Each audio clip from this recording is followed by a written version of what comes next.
السلام عليكم. النهاردة هنعمل مع بعض قنبلة من الفوسفور، طاجن بطارخ بالسوبيا والجمبري، طاجن كده كله طاقة وطعم لذيذ ومستوي بطريقة مظبوطة جدا. هقول لكم بقى على التريكات خطوة بخطوة.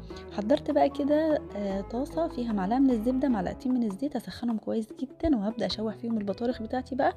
طبعا انا منضفة البطارخ كويس قوي وشايلة منها الخط الاسود اللي بيبقى في الجنب دوت ومخلياها نظيفة بالشكل ده. هبدأ اشوحها كده، مش هتاخد مني نص دقيقة.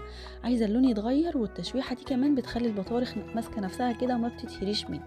في ناس بتسلق البطارخ بس انا بحبها كده متشوحة بصراحة، بيبقى طعمها ألذ واحلى وكمان ما بتتهريش وبحافظ عليها. هطلعها بالراحة كده بالشكل ده، امسكها واحدة واحدة كده بالراحة عشان احافظ على البطارخ ما تتكسرش مني.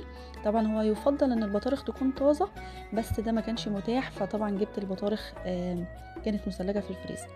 دي السوبيا بقى بتاعتي، هبدأ